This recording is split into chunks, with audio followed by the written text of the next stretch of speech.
vai ficar gravado. Então, boa noite a todos e a todas. Muito grata por estarem aqui. Então, vou começar me apresentando. Meu nome é Nara, eu faço parte da Sociocracia Brasil, sou treinadora e consultora da rede, também de um coletivo que chama Bioinspiral, em que a gente se baseia, se inspira na natureza para apoiar as organizações a se regenerarem. E eu queria dar alguns informes, né? Então, antes de a gente começar com a entrevista em si,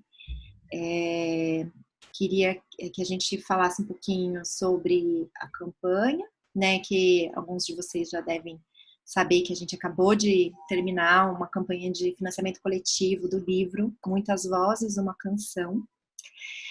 E foi incrível, foi um processo maravilhoso. A Sanket, que está aqui também no nosso apoio, ela também fez parte desse time. E a tribo, né, da qual a organização a qual o Pedro pertence, foi uma das patrocinadoras Blaster, que possibilitou que o livro aconteça, né? E o livro, a previsão é que ele saia em dezembro, então tá todo mundo perguntando, acalmem a ansiedade, ele vai sair, a tradução já terminou, mas tem todo o processo de editoração agora, então ele vai sair em dezembro. Para quem participou da campanha, deve receber a partir de dezembro. E logo mais a gente vai estar com as vendas antecipadas, então a gente decidiu continuar, mas vai estar no site da Voo, a possibilidade de fazer a compra antecipada, tanto das unidades, quanto das compras coletivas, quanto daquele que a gente lançou no final, que é a recompensa, que é especialmente para organizações que querem presentear seus clientes e parceiros com uma cinta personalizada. Aí você pode escrever o que você quiser, botar o logo da sua empresa, organização, o que for. Então, são 50 livros que vêm com essa cinta personalizada. Então, se vocês quiserem, podem entrar em contato com a gente. E logo mais isso vai estar lá no site da Editora Voo. O que mais? Também queria falar um pouquinho dos próximos cursos que vai ter de sociocracia. Então, daqui a 2 semanas, final de semana de 25 a 27/10, eu e a Anne vamos estar na Tibá, é uma ecovila, e a gente vai dar um curso imersivo, então vai estar num lugar super gostoso, tipo, fora do burburinho de São Paulo. Se quiserem ir para lá, aproveitem, as inscrições ainda estão abertas. Eu também vou dar um curso no Rio, que vai ser uma sala de aula investida. A gente vai ter um encontro de um dia só e 4 semanas antes para as pessoas estudarem com material virtual.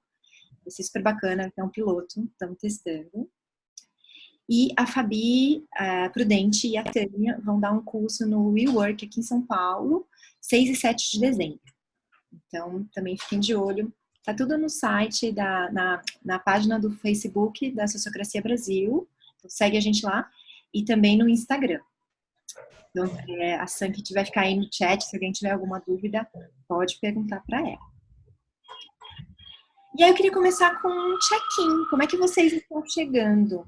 E eu queria que vocês escrevessem para a gente aí no chat o seu nome, a organização a qual você faz parte, se vocês já estão implantando sociocracia, escreve aí também. E como é que você está chegando nesse nosso encontro de hoje? Para a gente não perder o hábito. A gente sempre começa, né, um pouquinho com isso, mas como é muita gente, a gente não vai fazer uma rodada especificamente, mas escreve aí para a gente poder ir acompanhando. E aí eu queria passar a bola, né, para o nosso convidado super especial, que é o Pedro Nascimento, que aceitou o convite para estar aqui com a gente hoje e contar um pouquinho da história dele. Então, Pedro, eu queria começar com você falando um pouquinho sobre você. Como é que foi sua trajetória e como é que você chegou na sociocracia, na autogestão, enfim, o que te levou a isso? Maravilha, obrigado, Nara. Estou super feliz de estar aqui com vocês, então, obrigadíssimo pelo convite. Eu estava pensando, acho que no como, né, como você sugeriu, como cheguei na sociocracia, e aí foi legal esse processo de fazer né, de resgatar umas memórias dessa trajetória que chegou na autogestão em algum momento. Eu fui de um negócio chamado Empresa Júnior, quando eu estava na faculdade. Isso há alguns anos atrás, né? 10 anos atrás, mais ou menos. Eu comecei na faculdade de engenharia mecânica, acabei mudando para administração depois e sou graduado em administração. Mas quando eu estava nesse negócio de empresa júnior, né, e eu estava estudando engenharia mecânica, não tem nada a ver com gestão, não tem nada a ver com nada disso. Nessa época, por conta dessa experiência, eu falei, vou começar a estudar mais sobre isso, vou estudar mais sobre administração, como as pessoas se relacionam dentro das empresas, enfim, sobre como uma empresa funciona de fato. E eu peguei muito gosto por aquilo, né? Eu fiquei meio obcecado por ler livros de negócios, livros de gestão, liderança, etc. O negócio me inspirava muito, assim. E eu lembro que nessa época eu fiquei 5 anos, né, fazendo parte de empresa júnior, fui naquela empresa júnior que eu fiz parte lá na UFRJ, né? Dá para ver pelo sotaque que eu sou carioca, então eu fiz faculdade no Rio, apesar de morar em São Paulo. Eu fui, né, liderei esse movimento no estado do Rio de Janeiro, depois liderei nacionalmente. E em toda essa trajetória estudando sobre gestão, liderança, etc., foi curioso porque, ao mesmo tempo que eu ficava muito inspirado por várias histórias super legais que eu via de empresas que tratavam as pessoas super bem, por empresas que causavam impacto positivo e tudo mais, tinha um negócio que me incomodava demais, que era o fato de eu não conseguir ver muito isso no meu dia a dia. Assim. Era o fato de, por exemplo, sei lá, minha mãe trabalhou muitos anos numa empresa que, cara, não era legal para ela, sabe? Ela fazia aquilo que ela precisava fazer, assim, porque ela tinha um compromisso com a família, muito mais do que necessariamente ser algo que ela amava, que ela estava super dedicada e por aí vai. E assim como no caso da minha mãe, tinha vários outros casos que eu via. Eu falava, cara, não é possível que empresas sejam um lugar de sofrimento, assim. Isso tem que ser um lugar de libertação. E isso, de certa forma, começou a me motivar muito a tentar estudar e entender mais sobre isso, assim. E foi muito legal que o Movimento Empresa Júnior foi um laboratório, assim, comecei a testar muita coisa. Eu diria que quanto mais tempo eu fiquei, mais eu tentei implementar metodologias e ferramentas de gestão e aí eu acho que essa palavra define muito a forma que eu penso, que libertasse mais as pessoas, né? A gente tem um processo de libertação muito profundo numa gestão mais humana, enfim, e mais com as pessoas. E eu diria que de 2010, né, quando eu comecei a estudar sobre gestão até hoje, né, nesses últimos 9 anos, eu li de tudo, assim, desde os caras que eu hoje olho para trás e falo, nossa, eu discordo 100% do que esse cara está falando, esse cara trata pessoas como máquinas, né? Na época, em 2010, eu achei que tinha algo legal para aprender e eu acho que a gente não pode descartar os insights desses caras.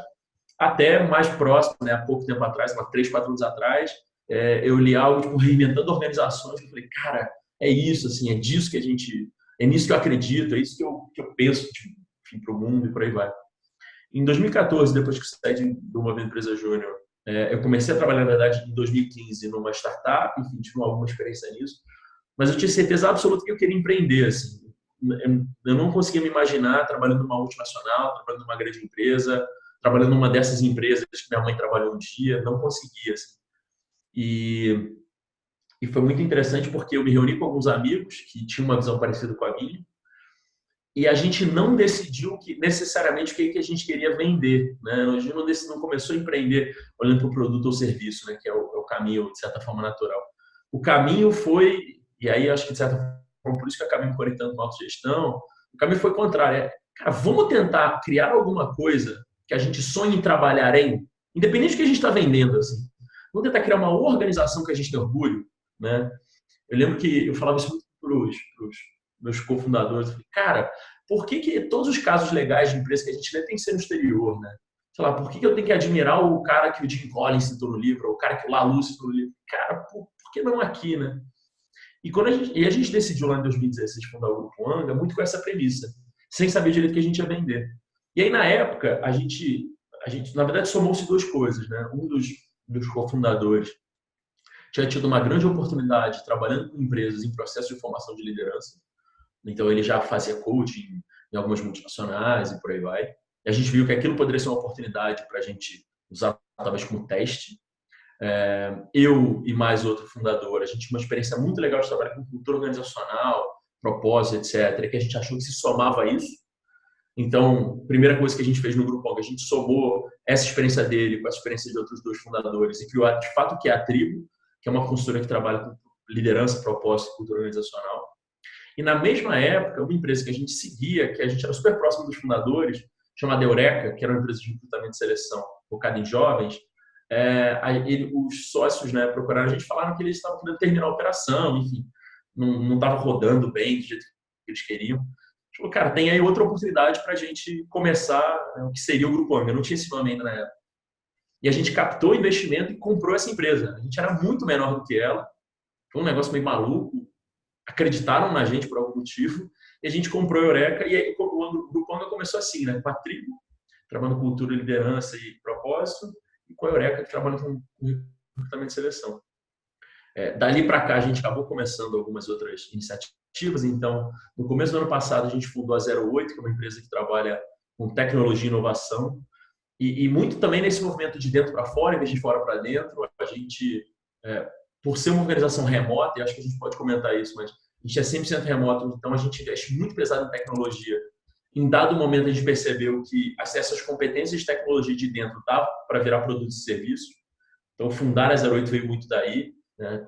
Tem tanta, sei lá, automação de processo, tecnologia, coisa legal dentro de casa, por que não levar isso para fora? E no final do ano passado, a gente fundou a Cura, que é, na verdade, uma editora, né? Uma editora de publicações de negócios.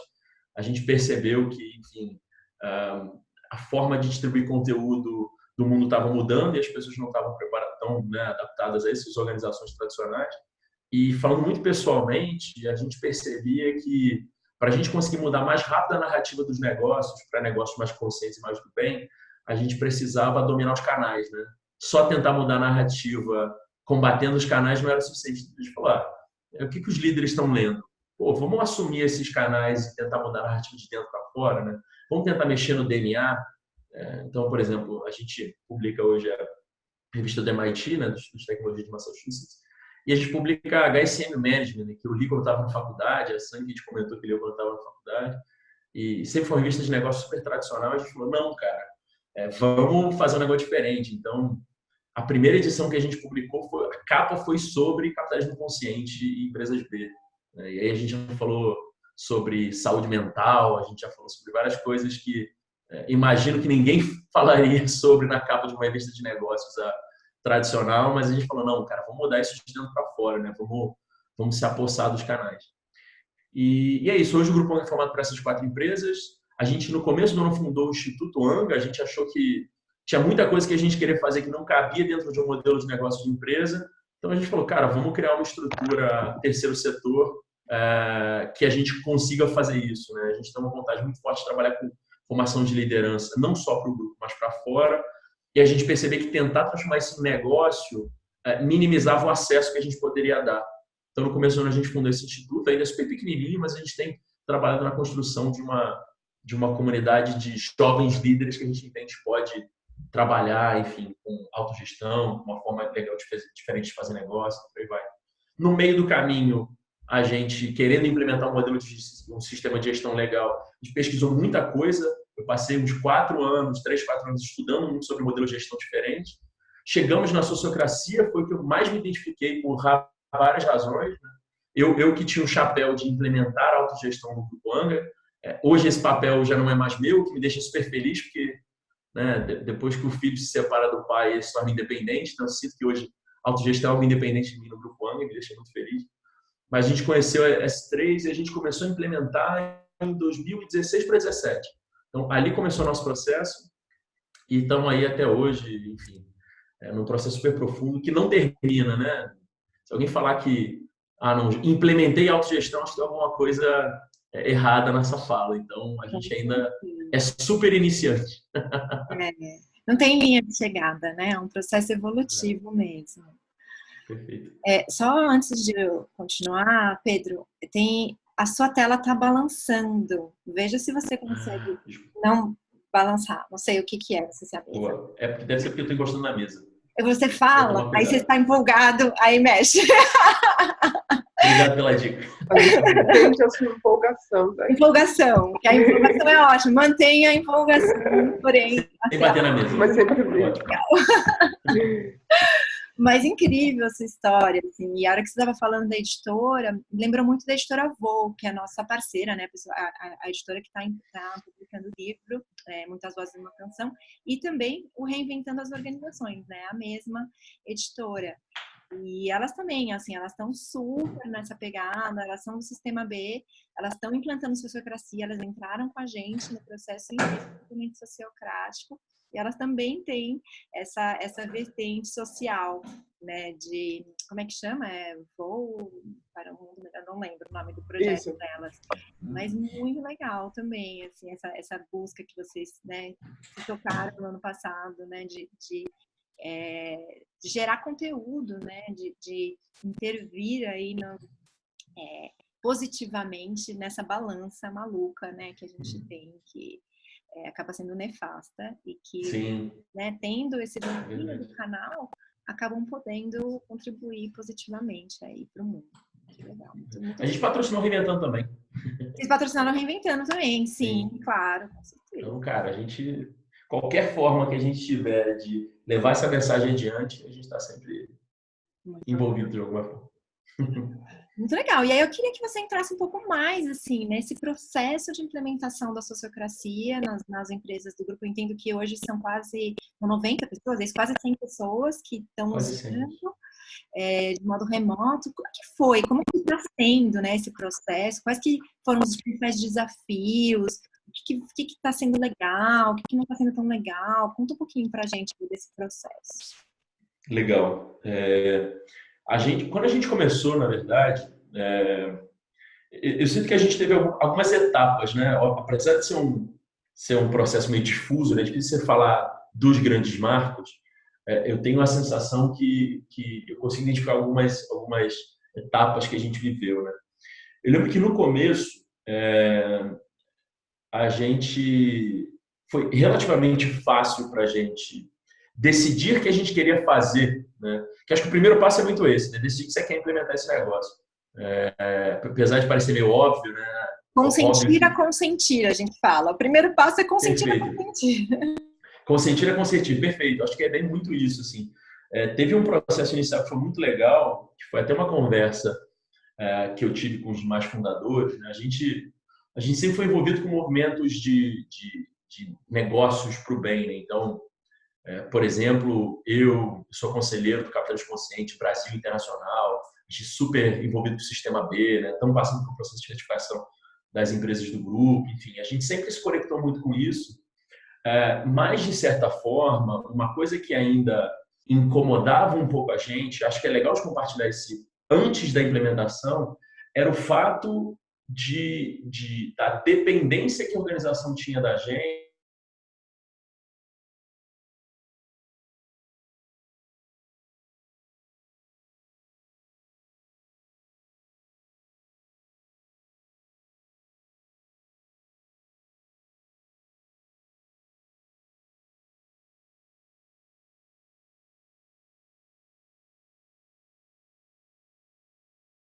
Essa decisão para a gente foi relativamente tranquila. Naturalmente, isso afeta o nosso modelo de gestão, né? Ser remoto e ser autogerido são duas coisas que conversam entre si, mas são duas decisões diferentes de serem tomadas.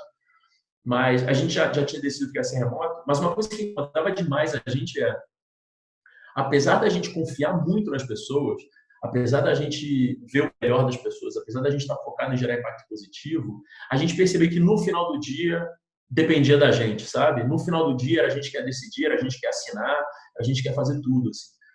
E isso, enfim, começou a me gerar um incômodo profundo, e a autogestão acho que foi o caminho que a gente encontrou para fugir disso, mas começou a me gerar um impacto profundo porque, acho que por duas razões principais, né? A primeira é que a organização só conseguia crescer à nossa velocidade, né? A velocidade que nós, enquanto pessoas físicas, conseguimos crescer. E para mim isso era muito limitado. Eu falei, cara, viraram gargalo, né? Eu uso inclusive esse termo. Eu falei, cara, a gente é gargalo institucional dentro dessa empresa. Se depende de mim, cara, se eu tiver uma semana ruim, a gente não cresce naquela semana, a gente não se desenvolve naquela semana. Então, isso me incomodava muito. E por outro lado, apesar da gente por meio dos comportamentos, né, e por meio das intenções, a gente sempre focava em desenvolver as pessoas e fazer as pessoas se empoderarem, etc. A estrutura não comunicava isso, né? Se no final do dia a pessoa tem que pedir minha opinião para alguma coisa, não estava funcionando, né? Então, acho que foi legal a conversa que a gente teve, foi uma conversa muito de cara, olha só, se a gente quer que esse negócio de fato seja algo transformador, de fato seja algo que faça diferença, não pode ser de 4 pessoas, tem que ser de muita gente, assim. Tem que ser, de fato, um negócio que vai crescer a velocidade que todo mundo está aqui dentro cresce, não crescer a velocidade que meia dúzia de pessoas cresçam, né? E aí, quando a gente decidiu, eu assumi essa missão de procurar referências, né? Na época, eu comecei a estudar de tudo sobre autogestão, principalmente porque eu tinha acabado de ler Reinventando Organizações, então eu falei, galera, tá aqui o framework, como implementar, não faço ideia ainda. Eu fiz um curso de S3 em 2016 ou 2017, não sei, acho que foi 2016. Fiz um curso de S3 e eu lembro que, na verdade, a nossa decisão não foi especificamente vamos implementar S3. A nossa decisão foi, temos aqui um framework que pode ser o como começa, assim. Se no final das contas o nosso modelo vai ser isso ou não tem como a gente saber agora. Mas a gente consegue começar por isso. Tem aqui um passo a passo, um sistema operacional, como eu gosto de chamar. Tem um sistema operacional aqui que a gente pode seguir. A gente falou, beleza, vamos implementar. Eu lembro que eu comecei a fazer alguns processos de educação com o time. Na época, a gente tinha umas 20 pessoas no time, mais ou menos.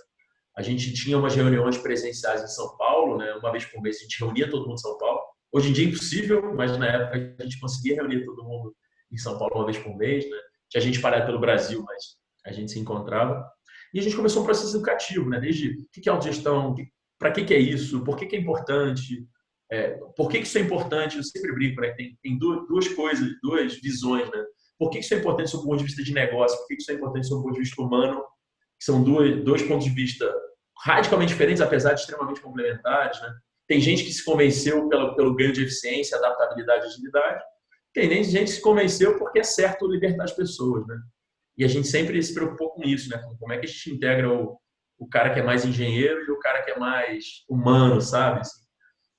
E a gente começou esse processo de educação até o momento que a gente falou, vamos começar a aplicar na prática.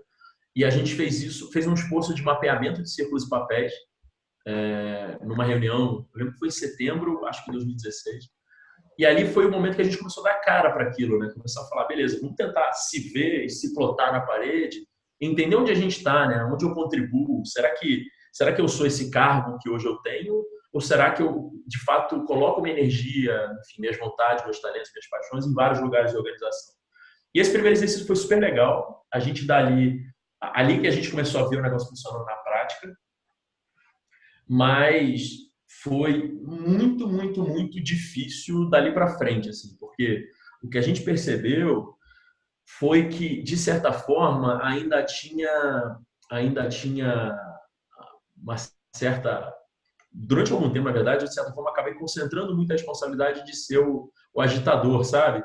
Galera, agora a gente vai mapear papel, agora a gente vai fazer a reunião operacional, agora a gente vai fazer reunião de governança, agora a gente vai usar drivers, né? Que inclusive no grupo Anga chama atenção, a gente aboliu esse nome porque não colou. Isso é um negócio legal do processo, né? Tipo, tem coisa que não colou no vocabulário do time, então hoje a gente chama de tensão. E tensão está sempre sendo no vocabulário das pessoas. Assim. E aí, depois disso, o que a gente começou a fazer? A gente começou a tomar algumas decisões, né? O primeiro passo que a gente deu foi mapear como e falar, galera, aqui a gente não está decidindo nada, a gente só está mapeando a realidade atual. Foi desafiador, porque a gente tentou fazer tudo de uma vez só. Talvez, olhando para trás, eu faria primeiro de um círculo, para depois fazer de outro, depois fazer de outro. Fazer de tudo de uma vez só foi overwhelming para as pessoas se sentindo, de certa forma, muito sobrecarregadas com isso. Depois a gente avançou para tomar decisões e a gente começou a tomar algumas decisões de governança para aprender a fazer acordo. Então a gente criou lá, eu lembro que um dos primeiros acordos do Grupão foi o acordo de férias, né? No Grupão você pode tirar férias quando você quiser, quando você avise antes e deixe tudo organizado, né? E eu lembro que a gente tomou essa decisão e na época a governança do grupo era a governança do grupo inteiro, então todo mundo participava de todas as decisões, então todas as 20 pessoas participavam de todas as decisões. Óbvio que em um certo momento isso virou insustentável, a gente começou a criar um círculo de delegados, fizemos várias... Você cria soluções estruturais para essas coisas. Mas na época a gente criou, todo mundo participava das decisões, das governanças e tal. E eu sinto que onde a gente mais aprendeu, e acho que esse foi o meu maior aprendizado de autogestão, a melhor forma de aprender é usando a ferramenta, assim, de longe. Hoje eu não tenho dúvida nenhuma disso. Assim, eu diria, inclusive, que... Eu estou batendo na mesa. Um dos maiores aprendizados que eu tive foi que tem um ovo e galinha aí que, de certa forma, acho que a gente conseguiu resolver, que a gente tinha a percepção de que quando a pessoa tomasse consciência da importância daquilo, ela iria usar a ferramenta. O que a gente percebeu é que quando a pessoa usa a ferramenta, ela acaba tomando consciência da importância dela. Assim, tipo, um caminho um pouco contrário. Isso a gente começou... E aí, é difícil dizer... A etapa seguinte foi a etapa de fazer, de rodar todo dia, né? Ir lá e fazer reunião de governança, fazer reunião operacional, subir tensão, descrever tensão, etc. A gente foi fazer isso com alguma frequência. Até o momento, e aí eu diria que isso tem 1 ano e meio, 2 anos mais ou menos, que foi um momento muito legal, que foi o momento de começar a passar bastão. Então, por exemplo, eu deixei de ser o curador do sistema, a gente teve outras pessoas passando a ser curador do sistema, eu assumi outras responsabilidades, e ali eu sinto que o negócio começou a ter menos dono, a ser menos, Pedro, o que o sistema diz sobre isso? Né? E a resposta padrão a gente, né, quem trabalha em sociocracia sabe, a resposta padrão é, o sistema não diz nada, o sistema só te fala como descreve e como decide. Agora, o que descreve e o que decide, ele não fala, né? Ele não serve para isso. Mas, enfim, acho que o processo foi um pouco assim. Eu diria que o primeiro ano foi bem doloroso. Inclusive, pessoas saíram da empresa na época porque sentiram que não era aquilo que elas queriam, não era o jeito de trabalhar que elas se identificavam. Isso aconteceu e a gente teve que saber lidar com isso. A gente perdeu pessoas super importantes. Tem casos legais. Uma das pessoas que saíram naquela época voltou esse ano.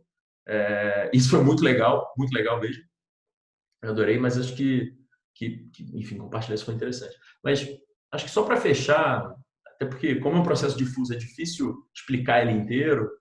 Tem um negócio que eu acho que é interessante compartilhar sobre a gente foi que a gente investiu muito em desenvolver estrutura para as coisas, né? Então, a gente começou a desenvolver uma plataforma de gestão remota, online, porque a gente trabalha remoto, mas começou a instrumentalizar muitas coisas. Então, a gente criou lá a ferramenta de onde você faz o backlog de tensores, a gente criou a ferramenta de registro de reuniões, a gente criou a ferramenta de fluxo de trabalho. A gente começou a desenvolver muita ferramenta, porque aquilo, de certa forma, dava mais cara para as pessoas, sabe? Em vez de eu falar para o cara, descreve a tensão, sobe, a gente até fala, sobe uma tensão lá no backlog, né? Sobe porque, sei lá, de certa forma, só para a nuvem, né? Mas a gente começou a instrumentalizar isso, foi muito legal, assim. E aí, a gente começou a dar outros passos, né? O que dá para automatizar disso? Né? Quais desses processos podem acontecer sem intervenção humana? Como é que a gente consegue automatizar o acesso à informação, né? Gerar mais relatório para as pessoas? Enfim, eu diria que a tecnologia ajudou muito a gente no processo de autogestão, principalmente porque a tecnologia ajudou a gente a diminuir as assimetrias. Né? É muito fácil uma pessoa ter mais informação do que a outra, e aí você está concentrando poder. Né? Se você tem informação concentrada, você está concentrando poder. Então, a gente começou a criar muita estrutura tecnológica para, de fato, dar acesso para todo mundo de tudo que estava acontecendo.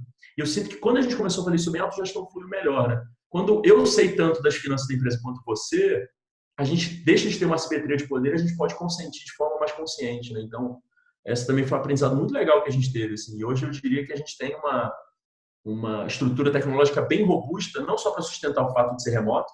Então, a gente não tem opção, tecnologia é o nosso escritório, mas também para a autogestão estar instrumentalizada. Né? Porque hoje o cara que entra no Grupo Anga, ou a menina que entra no Grupo Anga, tem um processo muito legal, né? Que eu não preciso ficar educando. Ela começa a mexer nas ferramentas e fala, tá, entendi como é que funciona. E depois vai pegando, né? Vai ficando melhor, vai aprendendo mais. Muito legal. Enfim, acho que eu me empolguei e falei pra caramba. O próximo business de vocês, então a gente já sabe qual que é, né? Vai ser comercializar essas ferramentas. A gente está pensando nisso, mas eu acho que ano que vem talvez a gente comece. Vamos ver. Eu acho que vale um webinar só para essas ferramentas, porque eu já fiquei aqui super curiosa. Porque a gente adapta, né? A gente usa Glassfrog, usa Holy Spirit, mas não são assim exatamente aquilo que seria o ideal. Né? Elas têm muito o viés do criador, né? E no nosso caso a gente precisava de uma ferramenta agnóstica, que como era para ser o nosso sistema, a gente falou, cara, não dá para eu adotar a premissa desse cara, né? Não posso só poder abrir reunião no momento X, porque a holacracia diz. Não, a gente quer poder fazer o que a gente quiser quando a gente quiser. Né? Legal. Então, já eu vou abrir para perguntas. Então, vão pensando aí, todo mundo que está aí assistindo, galera, vai pensando o que vocês querem perguntar para o Pedro. Mas só para a gente fechar essa introdução geral, queria que você falasse assim, como é que está hoje? Né? Você falou, no começo todo mundo decidia tudo, hoje cada organização tem a sua governança separada. Como é que está hoje? Qual que é a fotografia? Eu acho que tem uma tendência natural, né, de autogestão, isso foi muito legal para a gente perceber. Né? Quanto mais a organização cresce, mais as tensões são localizadas. Né? Então, por exemplo, hoje a Eureka tem as dores dela, ou as oportunidades dela, a tribo tem as oportunidades dela, a cura dela, e por aí vai. Então, acho que existiu uma tendência natural, isso foi muito legal esse processo, foi a tendência de esvaziar a governança de grupo e encher a governança das empresas, né? E agora, por exemplo, a Eureka já tem um tamanho bem considerável, lá, inclusive, é o próximo passo, está acontecendo o processo de esvaziar a governança da Eureka para encher a governança dos times, né? Então, eu acho que na autogestão existe um processo natural de quanto mais cresce, mais o poder vai para as pontas, né? Sai do meio. Isso tem sido muito legal. Por outro lado, ainda existem as estruturas grupo, né? Então, por exemplo, existem decisões de governança que ainda são tomadas no nível grupo, porque afetam todo mundo, né? Que a gente usa a máxima, né, da sociocracia. Todos afetados por uma decisão precisam participar dela. Então, o que a gente faz cada empresa tem seus ciclos de governança, dependendo do tamanho da empresa, com representantes, né, usando double link e tudo mais.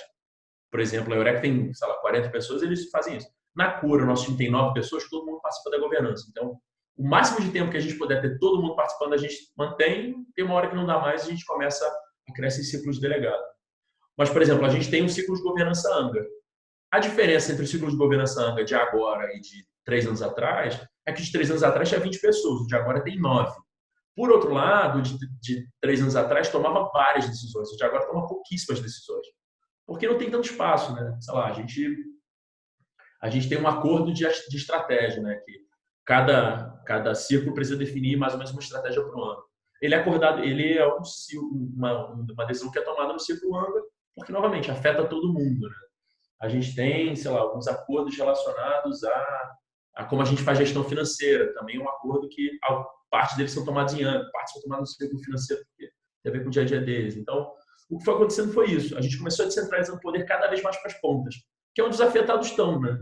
Tem várias decisões de governança que vão ser tomadas, sei lá, pela Eureka que não me afetam, ou pelas outras que não me afetam. Então, não participo dessa decisão. Isso tem sido um processo muito legal para a gente e de muito aprendizado, assim. Durante um tempo, a gente começou a achar estranho porque as reuniões de governança do grupo passaram a não ter muita pauta. E acho que isso é engraçado, porque isso começou a incomodar as pessoas. Eu falei, galera, que bom. Se a gente não está decidindo aqui, porque estão decidindo mais perto do problema, né? A autoridade tem que estar onde a informação está, né? Sim. Então... Que lindo, que lindo. Vamos escrever esse case, Pedro? Um documentário. Eu não queria contar, mas eu já estou fazendo isso. Mas você já está fazendo, então ótimo. Olha. Vai ter case escrito também, né? Depois a gente cria em mais mãos. Porque, claro, está sendo muito rico. Sim, depois a gente pede os desenhos dos círculos, muito legal, assim, porque isso é uma coisa que as pessoas sempre pedem nos nossos cursos, enfim, nas consultorias, né, assim, mas quem mais está usando, né, onde que já está, né, rodando isso? É muito lindo, assim, né, ver, apesar de todos os desafios, aquilo que você falou, né, assim, é constante esse aprendizado e ao mesmo tempo dá para sentir, assim, que ele já está rodando, né, que é um organismo vivo que está rodando em autogestão, que está rodando com sociocracia. Então, muito lindo, assim. E aí eu queria ver, assim, com, né, os nossos participantes aqui do nosso webinar, quem que gostaria de fazer uma pergunta para o Pedro?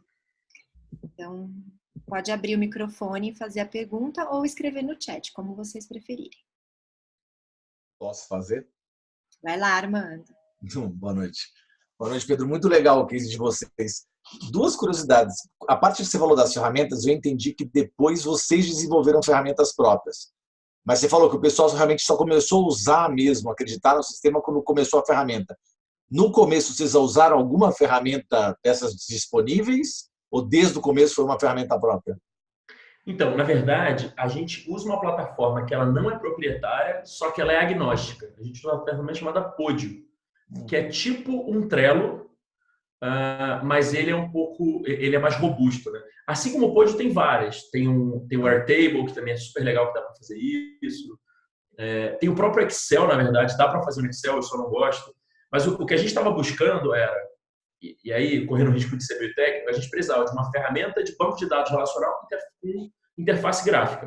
Então, eu precisava de algum lugar para guardar a informação, eu precisava que as informações se relacionassem, senão eu não conseguia dar acesso, e eu precisava ter a carinha bonita, porque tabela ninguém merece, né? Tem coisas que funcionam em tabela, tem coisas que nem tanto.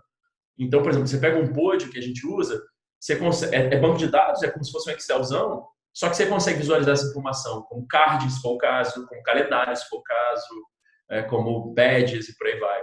Então, eu lembro que a gente estudou várias ferramentas na época, a gente estudou o próprio Podio, o Pipefy, que inclusive é uma ferramenta brasileira, a gente chegou a dar uma olhada.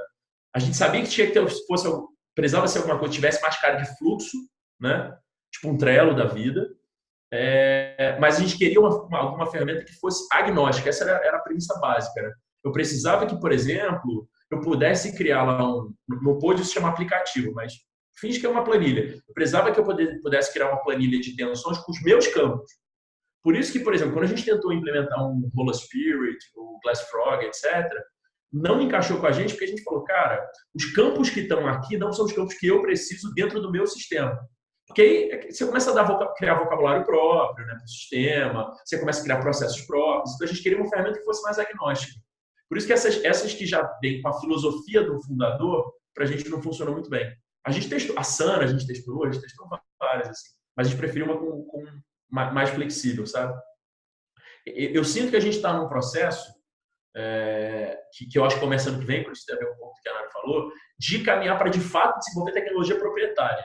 Então, de criar a plataforma do nosso sistema de gestão. A gente chama de Anga OS, né? OS de Operating System. É só uma brincadeirinha, porque é o sistema operacional do grupo. Né? Que legal! Então, a gente sente que o Anga OS vai virar tecnologia proprietária, mas, por enquanto, uma ferramenta flexível o suficiente resolve, sabe?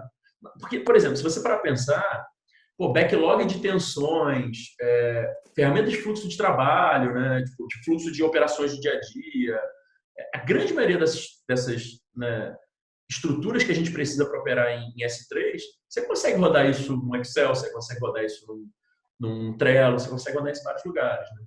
Às vezes não é tão eficiente, provavelmente um Glassfrog é mais eficiente rodar com holacracia do que o Podio, por exemplo, mas a decisão foi meio essa, cara, precisa ser alguma coisa que a gente consiga dar a nossa cara, assim, senão eu sei que as pessoas não iam topar. Nem a gente, nem eu, assim, eu comecei a usar essas ferramentas e falei, cara, mas eu não quero que seja assim, eu quero que seja de outro jeito, pode mudar? Não. Mas aí não vai dar.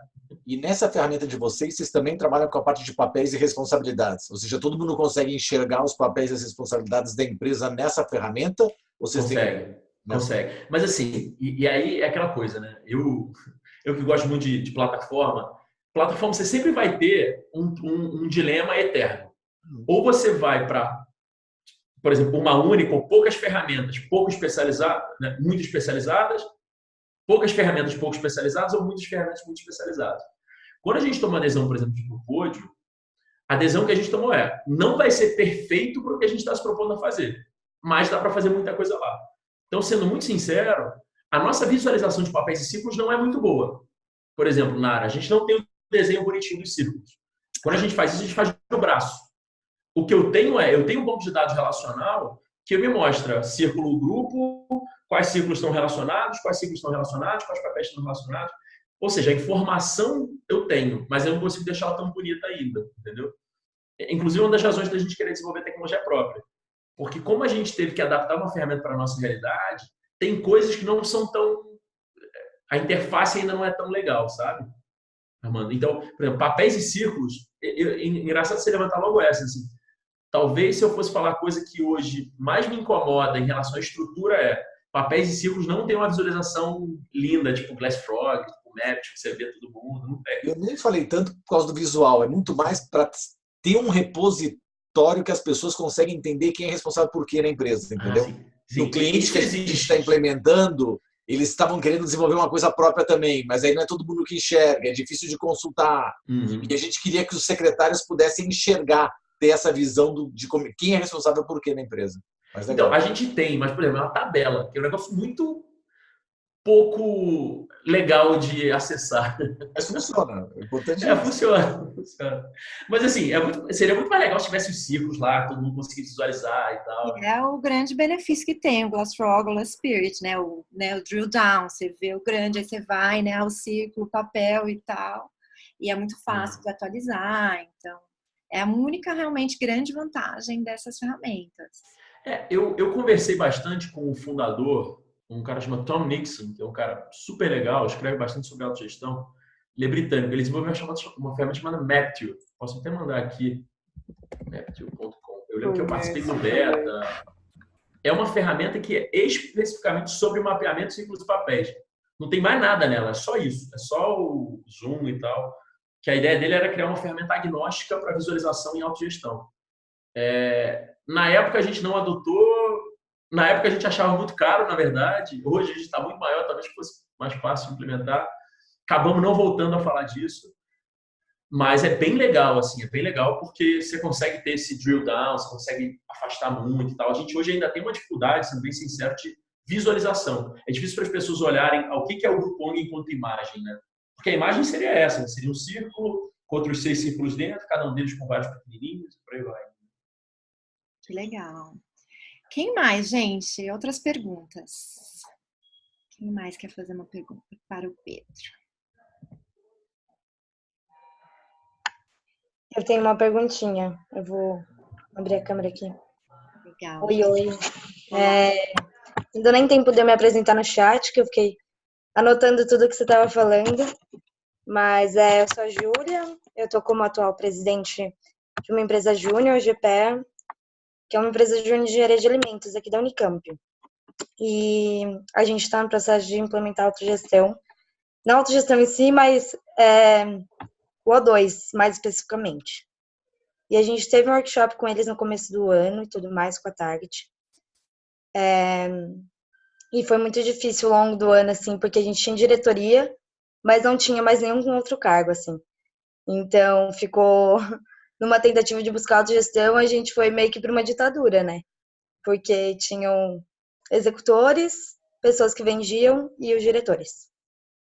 E a gente não conseguiu alinhar a fala, assim, porque por mais, era muito do que o Pedro disse, de no final do dia as pessoas iam perguntar a nossa opinião. E por mais que a gente quisesse dar autonomia, a gente dava a palavra final para eles, de tudo. E eles não, por mais que eles buscassem autonomia, eles não sabiam onde achar essa autonomia, né? A gente não dava estrutura suficiente para eles terem essa autonomia.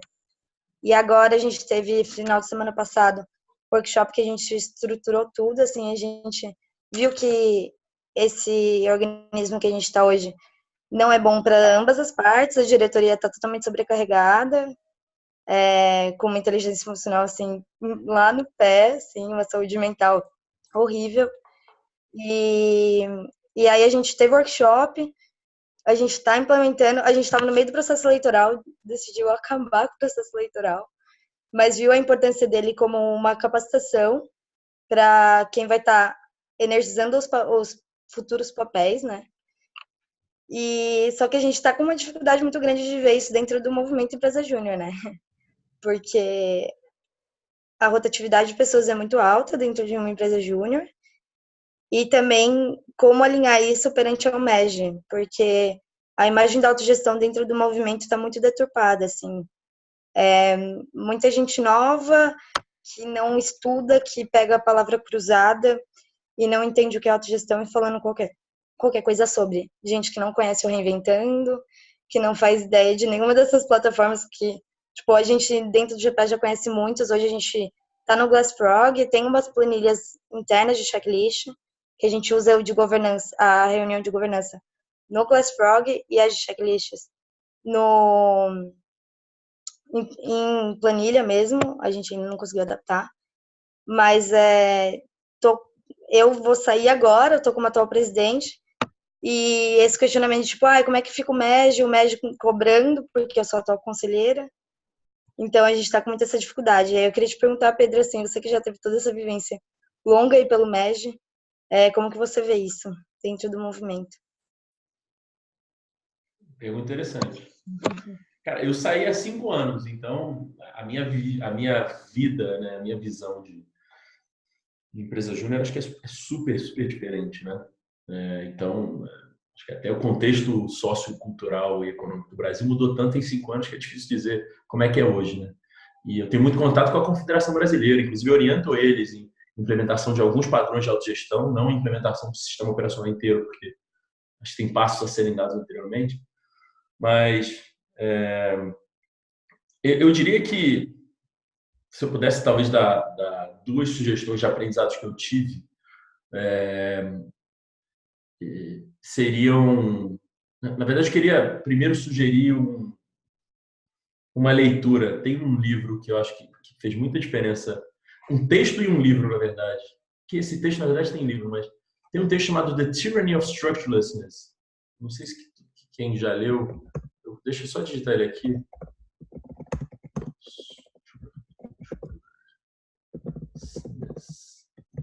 Da Joe Freeman.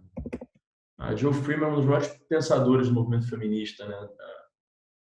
Dos movimentos feministas dos Estados Unidos. E ela escreveu esse texto que, na minha opinião, é o melhor texto de autogestão que existe. Apesar de ela não usar esse termo em nenhum momento na fala dela,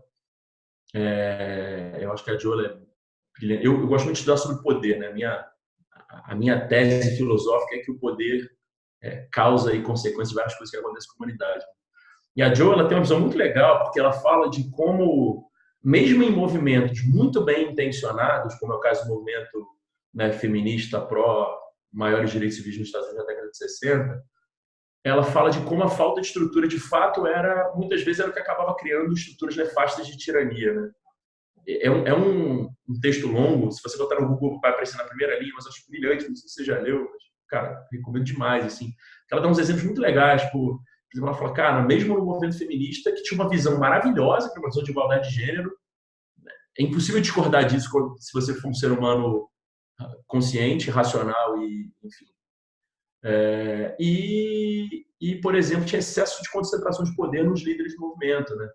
E a análise que ela faz, que eu acho brilhante, ela falou, cara, não tinha processo eleitoral. Não é o seu caso, mas o que ela falou muito legal, ela falou, cara, não tinha processo eleitoral. Então, por que o poder se concentrava? Né? Por que a tirania imperava apesar da intenção boa?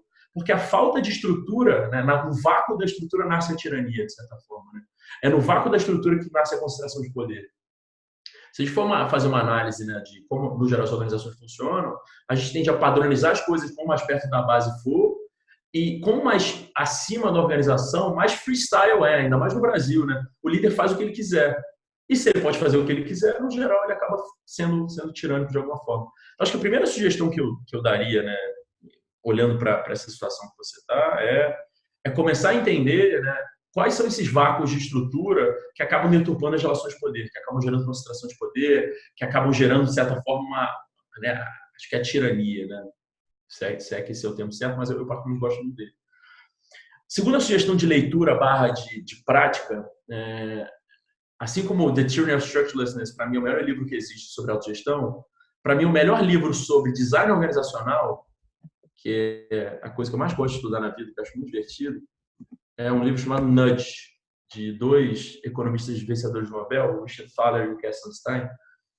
E o Nudge, basicamente, é um livro sobre como se influenciar a decisão das pessoas, né? E esse livro é muito legal. Nesse livro, eles criam um conceito que eu acho absolutamente maravilhoso. Eles começam o livro conceituando isso, que eles falam do paternalismo libertário. Né? O que é o paternalismo libertário? Eles dizem que, de um lado, né, se você olha para as organizações, ele fala muito de governo, né, mas isso se aplica também a uma organização. Tem uma visão paternalista que as pessoas não são capazes de tomar as próprias decisões, eu tenho que decidir por elas. Né? Que é a visão tradicional, comando e controle, que os governos, as empresas têm, por aí vai. Tem a visão absolutamente libertária, que as pessoas são capazes de tomar boas decisões, deixa elas se virarem. Né? As pessoas, isso vai dar certo. Se você parar para pensar, a autogestão, ela muitas vezes lembra um sistema libertário. Mas não é assim. Não é mesmo. Eu diria que a autogestão é o que eles chamam de paternalismo libertário. O que é o paternalismo libertário? Ele diz o seguinte: toda pessoa deve ter a liberdade de tomar as próprias decisões. Se eu puder influenciar positivamente, eu tenho a responsabilidade moral de fazer. Né? Essa é a visão que eles trazem e a visão que eu, particularmente, me identifico muito. Assim. Eu acho que você tem um desafio na sua saída, que é quais são todas as estruturas que eu preciso criar, né, com essa filosofia, que o próximo cara que sentar nessa mesma cadeira, nesse mesmo papel, que ele for operar o mesmo processo, ele tem que ter a liberdade de decidir o jeito de fazer, mas tudo que você puder fazer para influenciar positivamente, você tem que fazer. Eu vou te dar um exemplo disso, que eu acho que é legal. Tem um acordo no Groupon que é o acordo de avaliação de desempenho. Então, a gente tem uma avaliação de desempenho. Né? Uma avaliação de desempenho é uma organização gerida. Isso é incoerente, isso é absurdo.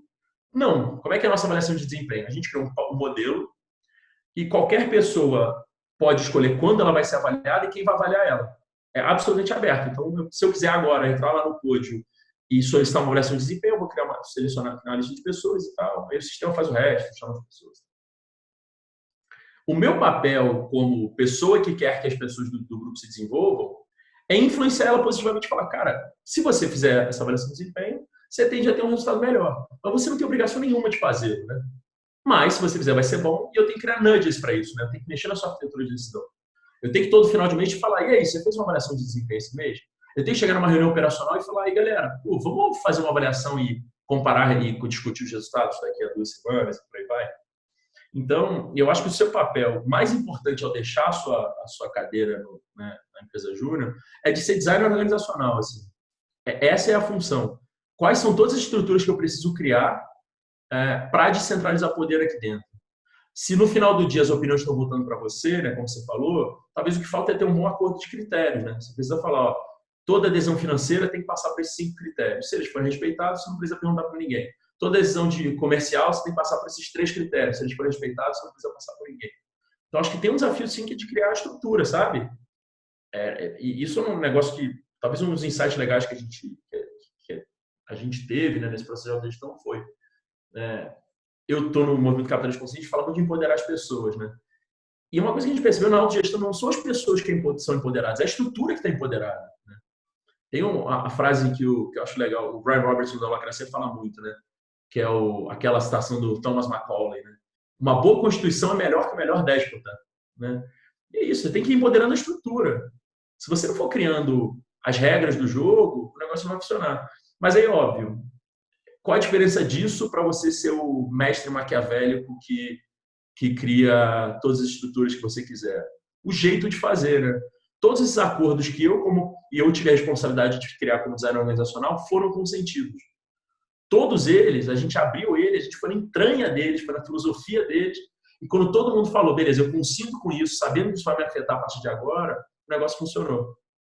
Então, cara, eu acho que você, a partir de agora, Júlia, você tem que ser a designer organizacional da empresa júnior. Quais são todas as estruturas que tem que estar lá quando as próximas pessoas forem entrar, sabe?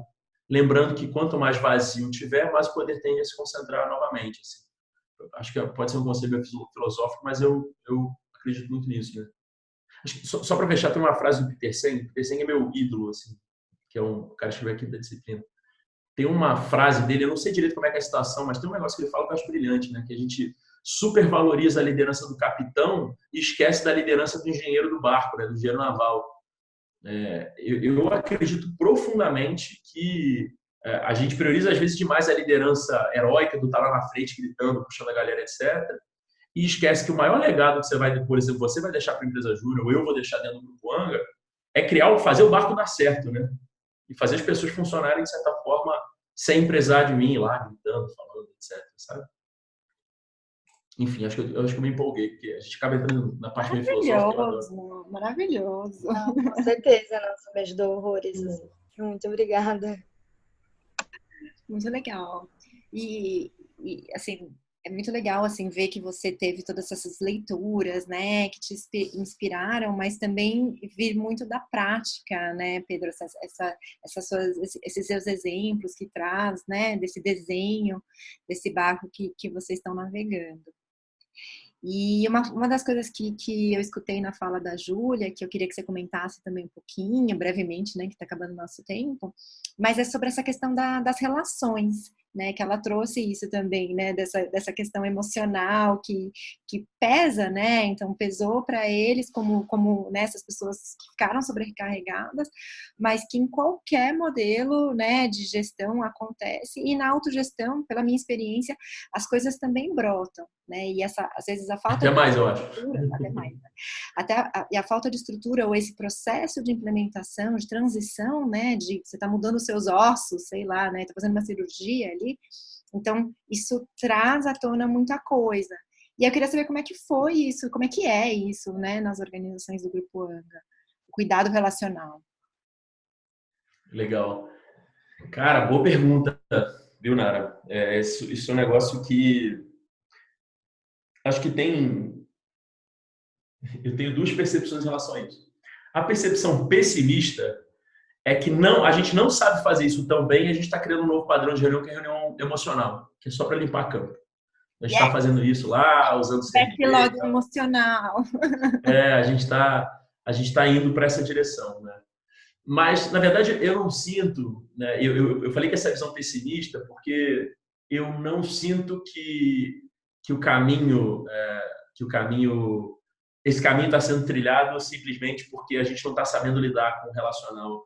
Eu acho que é simplesmente porque a gente está lidando tanto com isso que a gente está precisando fazer isso de forma mais organizada, assim, porque a minha percepção disso acho que tem dois elementos aí, né? Tem um elemento extraestrutural e tem um elemento, de certa forma, estrutural, né? O elemento extraestrutural é que a cultura que a gente tentou criar dentro do Gruponga, independente de ser Amboss ou não, sempre foi uma cultura de ser leve, de ser divertido, de ser autêntico, de ser, né, de integrar muitas pessoas, né? Então, né, eu lembro quando a gente viu o Lalu, a gente falou, cara, não é só autogestão, é também integralidade, também propósito evolutivo, assim, né? E integralidade sempre foi um negócio que pegou muito forte pra gente. Falou, cara, aqui todo mundo tem que ter um espaço para ser quem é. E a gente tem que saber acolher isso, né?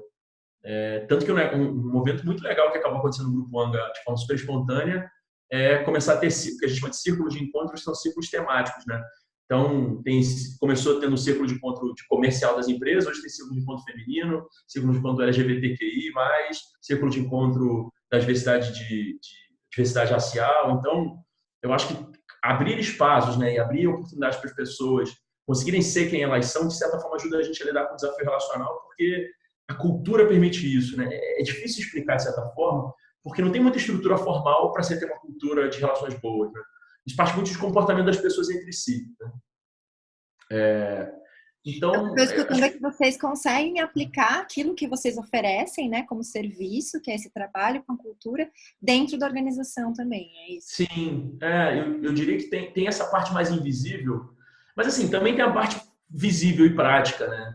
O fato de absolutamente toda reunião no Grupo Anga começar com check-in, check-out ajuda, o fato de o cara, para definir uma tensão, tensão é 100% CNV, né? O cara tem que descrever a observação dele, tem que descrever a necessidade que está emergindo dentro dele, ele tem que descrever o que ele está percebendo como efeito daquela observação, como impacto da resolução daquela necessidade. Então, o exercício de utilizar as ferramentas, acho que, de certa forma, ajuda as pessoas a processarem isso, né? Eu já percebi que vários nós emocionais que a gente teve começaram a ser resolvidos quando as pessoas começaram a descrever as tensões, sabe? Tipo, cara, isso que você está sentindo, escreve, assim. E a gente já teve tensão desde tem buraco no caixa, por exemplo, de resolver, que é um negócio super matéria, até, cara, me sentir mal naquela reunião porque senti que, sei lá, senti que a gente teve uma tensão dessa recentemente, senti que eu, como mulher, não me senti tão representada naquela fala, então, cara, eu acho que a gente precisa lidar com isso, assim. Isso é muito legal, porque a estrutura permite a gente ter conversas que, no geral, a gente não teria, porque a gente não saberia dar nome pro problema, sabe? Eu brinco que vários desses desafios, muitas vezes emocionais que a gente tem, partem do fato da gente sempre passar ao redor do elefante que está na sala e nunca dar nome para ele, né? Quando a gente começa a dar nome para os elefantes, sabe? A gente começa a processar aquilo, a resolver aquilo, né? E isso, resolver os problemas organizacionais, não é só problema, né? A gente sabe que tem driver que é oportunidade, né? Não só desafio. Mas a maioria é problema, né? A gente sabe disso. A gente começou a perceber que esse hábito de resolver os problemas, criando acordos, etc., apesar de parecer uma solução muito matéria, pouco espírito, ela acaba acalmando questões do espírito também, sabe? Isso foi muito natural pra gente, assim. Tipo, eu criar um acordo de que a gente gosta muito de fazer acordo, né? Óbvio, né? Esse negócio meio pra vida. Eu acho que alinhamento de expectativas é um negócio que a gente tem que aprender a fazer na vida. Relacionamento e tudo. Mas quando a gente começa a criar os acordos, é muito curioso, né? Várias tensões emocionais, elas no geral se dissipam depois que os acordos são criados, sabe? Tipo, cara, tem uma tensão de, puta, eu tô meio mal porque o trabalho não tá funcionando direito, as demandas chegam de qualquer jeito, eu tô sobrecarregado, etc e tal. Cara, vamos criar um acordo para streamline, né? Não sei como é que fala isso em português, mas para organizar como as demandas chegam para você resolver essas demandas. Pô, beleza, vamos. Aí se envolve todo mundo, conversa e tal. Beleza, organizei o fluxo de trabalho daquela pessoa. E agora? Pô, várias das tensões emocionais sumiram. Porque, querendo ou não, né, várias dessas tensões relacionais e emocionais, elas vêm do dia a dia do trabalho, né? Então, ou seja, eu diria que tem muita coisa que é espírito, né, mais intangível, é mais como a gente conversa, como a gente se relaciona, o tipo de cultura que a gente tenta criar, o jeito que a gente faz as reuniões, né? O fato, sei lá, de toda reunião geral sempre ter meditação da galera, sabe? Tem essas coisas mais espirituais, mas tem uma parte mais matéria que a utilização da estrutura faz a gente acabar aprendendo a se expressar melhor, faz a gente acabar aprendendo a alinhar melhor expectativas e por aí vai, sabe? Tem uma frase do Clay Shirky que eu acho brilhante, né? Que ele fala, sempre se adota uma ferramenta, se adota a filosofia da ferramenta, né? E eu acho que isso acaba acontecendo. A filosofia do processamento de tensões é CNV. Depois de rodar isso muitas vezes, você acaba pensando em CNV, assim, não tem como fugir de certa forma. Então, enfim, eu me empolgo e acabo falando muito, mas eu acho que é por aí, sabe? Eu acho que tem essa mistura dessas duas coisas, assim, do estrutural e com o cultural, sabe? Maravilhoso. Então, assim, eu queria muito continuar esse papo, porque tá bom demais. E aí, então, eu queria fazer duas propostas. Uma, eu queria primeiro perguntar se você poderia ficar mais um pouquinho, mais uns 15 minutos. E aí eu queria, assim, só, né, tipo, encerrar formalmente para quem tiver que sair pontualmente às 8 e pedir para as pessoas escreverem. Quem tiver que sair, escreve um check-out, escreve uma avaliação, o que você achou, né, desse webinar, deixa contato, enfim, né, faz o que você tiver que fazer e fala como você está saindo.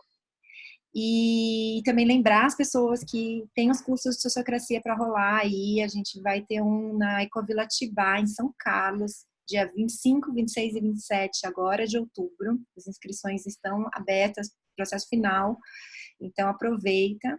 Também vai ter um curso no Rio, que é uma sala de aula invertida, uma parte, são 4 semanas online e um dia presencial no Rio, agora em novembro. E também tem com a Tânia e a Fabi Prudente aqui em São Paulo, no WeWork, 6 e 7 de dezembro.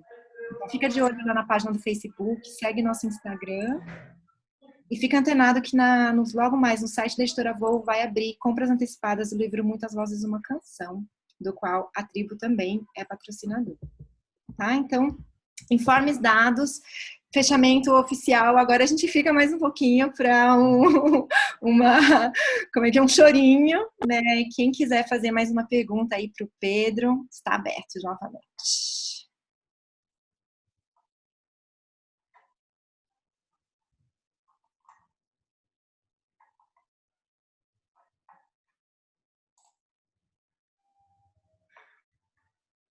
Ninguém tem pergunta, tem mais uma. Ninguém tem pergunta, eu achando que estava todo mundo querendo fazer um monte de perguntas. Sankit, você não tem uma pergunta? Se ninguém tiver, eu tenho Acho mais. que o Armando tem aí. Tô sentindo, Armando. É uma pergunta que parece operacional, mas tem uma pegadinha. Com que frequência vocês têm as reuniões formais? A reunião operacional é semanal, religiosamente, no mesmo horário. A reunião de governança, cada círculo tem a sua rotina. Por exemplo, no ANGA a gente tem feito quinzenal, na Cura a gente faz mensal, na Tribo estão fazendo semanal, depende. Assim, a operacional é a única que é religioso. Toda semana tem que ter. Na verdade, a gente tem uma reunião que a gente faz que a gente chama de reunião de time, que é presencial todo mês. Então, cada empresa tem a sua reunião de time, a gente se encontra em São Paulo uma vez por mês. E aí, dentro da reunião de time, no geral, tem governança, que a gente aproveita que está junto para fazer decisões de governança mais fácil. E tem reunião geral do grupo ANGA, né, de todas as pessoas, trimestralmente. Mentira, semestralmente agora, está com gente demais para fazer trimestralmente. Mas semestralmente a gente se encontra presencial também em São Paulo. E a gente começou a fazer um all hands meeting mensal do grupo ANGA também. Mas isso é participação voluntária, né? Então participa quem quiser. Então, dentro da empresa, semanal operacional, governança depende, mas nunca deixa passar de mensal. E reunião de time mensal, que na verdade é só encontro presencial, você pode fazer o que quiser dentro dela. E no nível grupo, todo mês uma all hands virtual de mais ou menos umas 4 horas, mas novamente, participa quem quiser e fica gravado. E semestralmente era um geral que a gente se encontra todo mundo, é meio convenção da firma, sabe?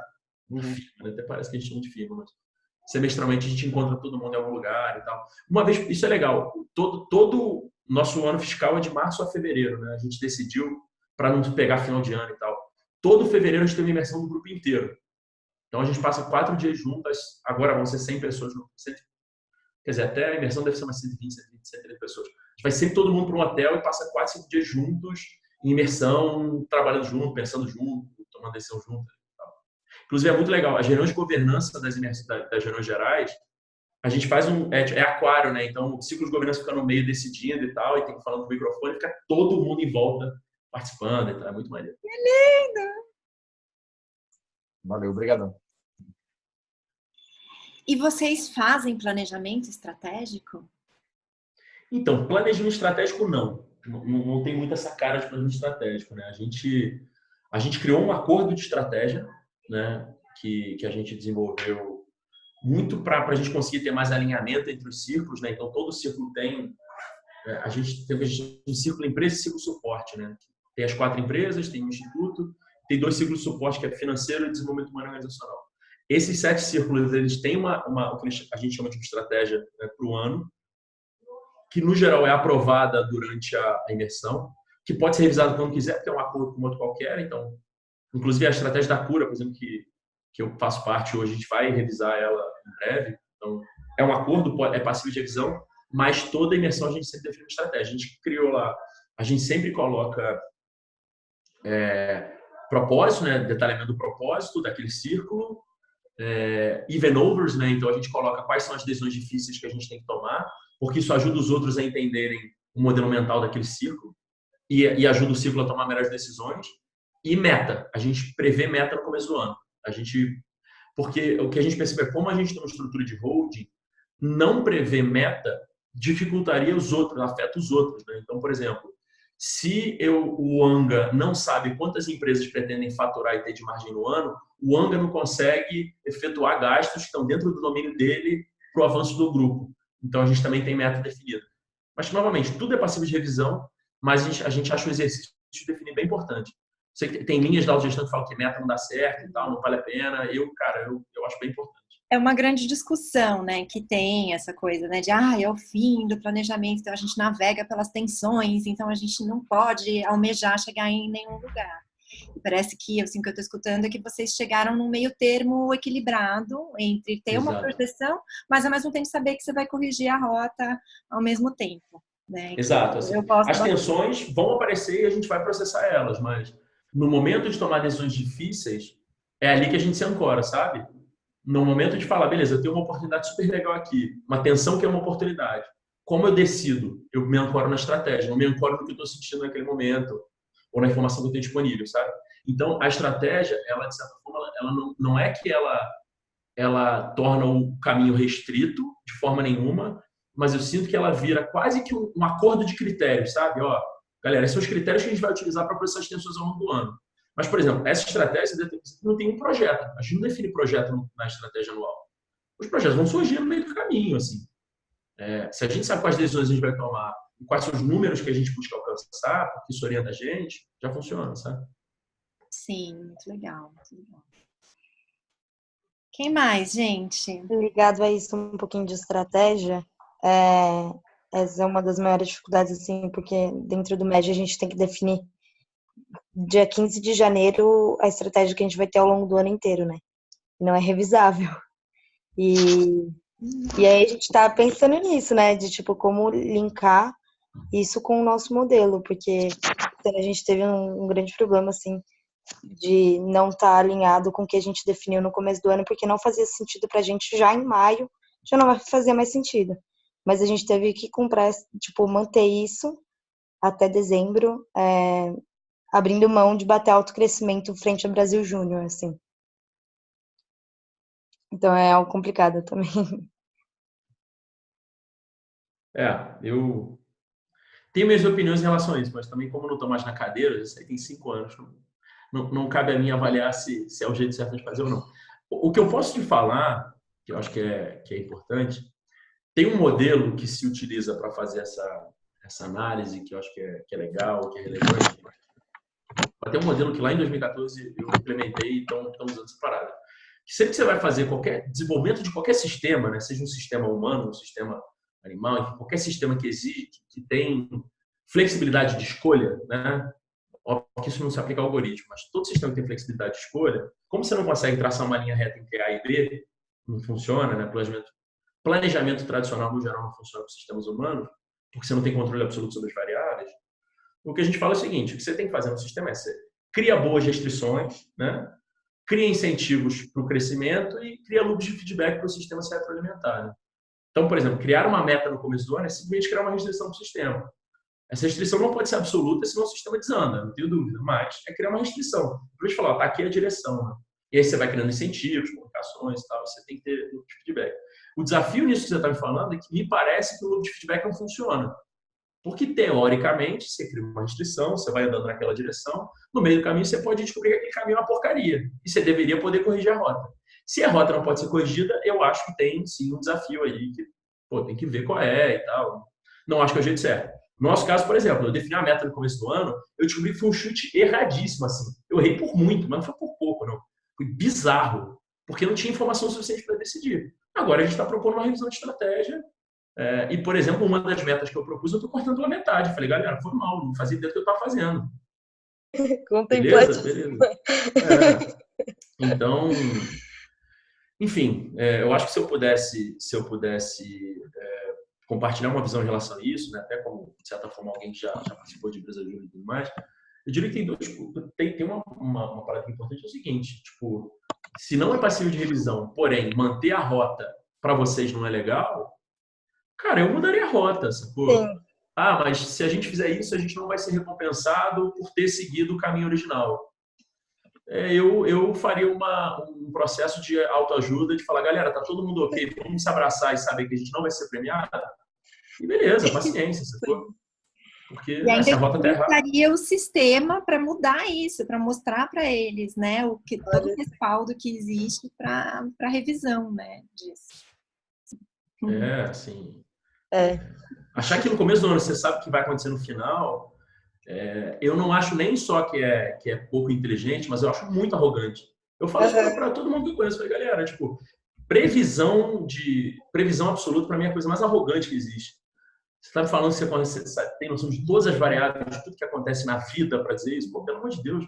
Há 5 anos atrás, ninguém pegava Uber, brother. Hoje, Uber representa 40% da fatura do cartão de crédito brasileiro. Sacou? O famoso mundo VUCA, né? Exato. Então, Exatamente. Enfim. Obrigada. Se a restrição está ruim, ignora a restrição, eu acho. Ótimo. Legal. O Helder escreveu aqui também no chat. Helder, você quer trazer? Quer que eu leia? Não sei se ele está podendo falar. Ele escreveu, muito legal, amigos, motivador para nosso momento de autogestão comunitária na floresta. Há uma dificuldade para a implementação das ferramentas, gerenciamento de trabalho, como pode, olha espírito. Iniciamos ontem a definição de papéis e subcírculos dentro do nosso círculo-mãe e estamos prestes a efetivar o grupo, sentindo pessoas que não se adaptam à ferramenta. Isso já tem mexido com nossas lideranças, mas acreditamos que a estrutura da sociocracia já está ajudando nossa organização na reativação de colaboradores, transparência e distribuição de informações e poder nas pontas, diminuindo relações sobrecarregadas, favorecendo a distribuição de demandas com harmonia. Coisa linda. Muito legal. É isso aí, acho que são os desafios mesmo, né, desse começo, os primeiros passos são sempre difíceis, né, assim, acho que tanto para quem abre mão do poder, quanto para quem tem que assumir, né, a responsabilidade, é sempre mais complexo. Mas depois que piora, melhora. Eu sempre brinco, galera, é a barriga, né? Sempre vai ficar ruim, vai ser estranho, vai ser incômodo. As primeiras reuniões vão ser uma porcaria. Você vai sentir que tem alguma coisa errada, você vai sentir que é muito mecânico. Você acha horrível. Aí depois começa a ficar bom. Aí do nada tá ótimo. É bem legal. Mas é hábito. É bem hábito. A Debs, ela gostaria de fazer uma pergunta. Sim. E o José Lucas também. Então, Vai lá, gente. Vamos lá. Vamos aproveitar esse chorinho. Sim. Em relação à organização, né, da Floresta Cultural, é uma organização civil e tem um grupo gestor que assina, né, a parte do CNPJ, mas não participa diretamente da operação no dia a dia, são um pouco distantes da organização, e algumas pessoas mais próximas, em torno de 10 pessoas, 12, que acabam sobrecarregadas, como o Helder comentou aí, e a gente teve essa ideia, depois da experiência no ANGA, de implementar a sociocracia na floresta. Minha pergunta é se você tem algum conselho, por ser uma organização civil, onde as pessoas não têm um vínculo que tem que estar lá, é um fluxo de entra e sai também de posso vir agora estou tocando outra coisa na vida. Como a gente fazer essas relações e a distribuição dos papéis? Massa. Eu tenho um mentor que eu amo, o cara chama Daniel Friedland, que é um neurocientista, que ele fala uma frase para mim que define muito bem isso, né? Que é "People embrace what they create", né? As pessoas abraçam o que elas criam. E para mim a forma de gerar engajamento mais natural e menos artificial que tem, né? Para mim a forma mais artificial é eu tentar convencer as pessoas de alguma coisa que elas não necessariamente querem, né? Que é a liderança tradicional, né? Tem que motivar o cara, tem que falar, não, vai lá, faz, isso é incrível, maravilhoso, lindo. Eu acho que o melhor jeito, né, de gerar esse tipo de engajamento é alinhar muito claro as expectativas do que tem que ser feito, né? Tipo, para mim, se a pessoa só tem 2 horas para dedicar, é sentar com ela e falar, cara, vamos desenhar o que é esse papel de 2 horas para dedicar? Quais são essas responsabilidades que você se dispõe a assumir e tudo mais, né? Né? Se fosse usar a nomenclatura da sociocracia, né? Tipo, qual é esse papel que essa pessoa poderia assumir? Como é que a própria pessoa pode consentir que esse papel vai ser executado ou não, né? E se a pessoa falar, cara, não consigo mais me dedicar, qual é o acordo de como ela deixa aquele papel, né? Ela simplesmente deixa, ela precisa eleger um sucessor, ela precisa fazer o quê, assim? Mas, novamente, eu acho que tudo começa e termina com alinhamento de expectativas, assim. Eu acho que tentar convencer as pessoas de alguma coisa não é o caminho, sabe? Eu acho que o caminho é esse. Pô, senta aqui, e aí, o que você topa apoiar a gente agora? Mas novamente, eu queria estrutura para isso. Por isso que eu sempre falo da estrutura, assim, que no final do dia, se for simplesmente, vem quando você quiser, faz isso aqui para mim, é uma coisa. Galera, esse é o papel. Todo mundo consente que a Debs vai assumir esse papel agora por uma semana, porque ela falou que só tem uma semana, e daqui a uma semana a gente faz outra seleção de papel, ou a gente acaba com esse papel e cria outro. Enfim, eu acho que criar talvez não seja a palavra boa, mas criar essas estruturas mais formais, sabe? Eu estou acordando que eu estou dispondo a fazer isso durante esse período de tempo, e depois disso também não estou mais, acho que é muito bom, sabe? Porque senão fica naquela eterna, não sei se ela vai fazer, não sei se eu vou fazer, não sei se está valendo, se não está, sabe? Eu acho que esse lugar cinzento que é muito ruim. Mesmo na organização civil, acho que na organização civil isso é mais comum. Como tem muita gente que se engaja na causa, é muito fácil você ter relações difusas, né? Não sei se a pessoa está dentro ou está fora, não sei se a pessoa vai fazer ou não vai fazer. Então a estrutura ajuda nisso. Vamos acordar no que vai ser feito, no que não vai ser feito, e por aí vai. Eu acho que pode ajudar. Acho que isso vai ajudar muito vocês, assim, por isso. Nesse ponto, a resposta para a Júlia também nos ajudou, porque a gente criou um mini-ciclo de fazer o regimento interno e vamos aplicar a sociocracia no nosso círculo para a gente aprender enquanto a gente faz, e daí replicar nos círculos próximos que já tem de água, harmonização, uma pré-estrutura que já tem desenhada. Então, nossa, eu estou muito feliz de ter participado, gente, gratidão imensa. Que legal. Escrevi uma mensagem aí para vocês, dá uma olhada, Debs e Helder. O José Lucas gostaria de fazer uma perguntinha, se a gente ainda tem. Eu aqui. Boa noite, gente. É o primeiro contato que eu tenho com esse tema de sociocracia, eu nunca tinha ouvido falar, então obrigado pela oportunidade. Eu gostaria de pedir um conselho, uma dica, uma indicação que seja do Pedro. Para mim, que vou tentar o cargo de diretoria na minha federação, e gostaria de propor, criar um ambiente, um clima organizacional que fosse muito voltado a uma alta performance, tendo em vista que o ano de 2019 foi um ano que aconteceram muitos erros, teve uma grande evasão assim, da equipe, principalmente da área, na qual eu vou tentar, e eu gostaria de estar mudando esse cenário, principalmente potencializando o que as pessoas podem estar fazendo. Então, assim, qual modelo assim que você recomendaria para mim estar gerenciando essa equipe e a organização no todo? Obrigado. Cara, acho que depende, assim. Não tem modelo organizacional certo. O que eu mais me identifico são esses mais orientados à autogestão. Mas acho que o que mais se inventou na história da humanidade foi o jeito de organizar pessoas para fazerem coisas, né? Que é o que de fato define uma organização, é isso. Tem uma definição que eu acho maravilhosa do Gary Hamel, né? Que diz que organização é o jeito que a gente encontra de coordenar e amplificar esforços, né? Entre as pessoas. Tem muito jeito de fazer isso. Se você quiser ir para um lado mais comando e controle, tem coisas que eu posso te sugerir que eu não concordo tanto, mas que eu posso sugerir. Se você quer para o lado da autogestão, a melhor dica que eu posso te dar é leia Reinventando Organizações do Laloux. E aí, assim que, né, até você terminar de ler, já lança Muitas Vozes, uma canção.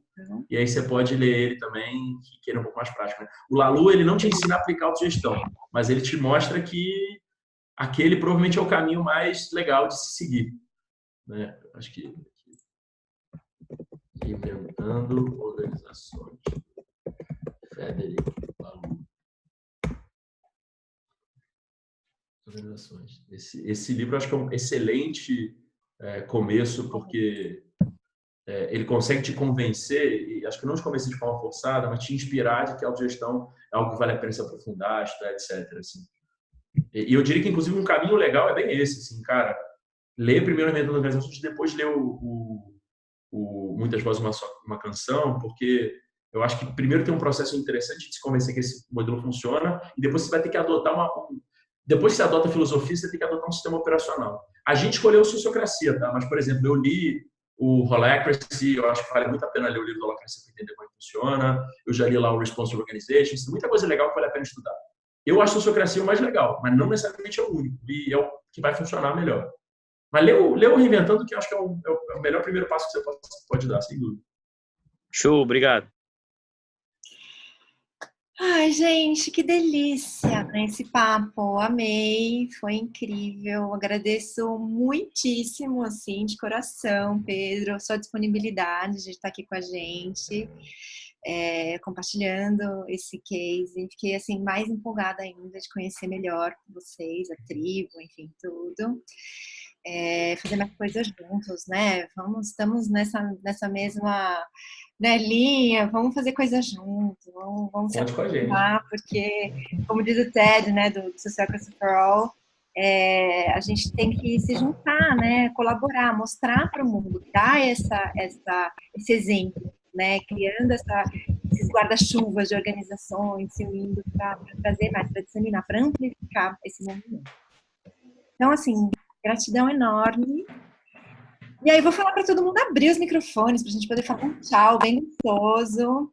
Põe a câmera, abre o microfone para a gente poder falar todo mundo junto, jeito bem brasileiro de terminar.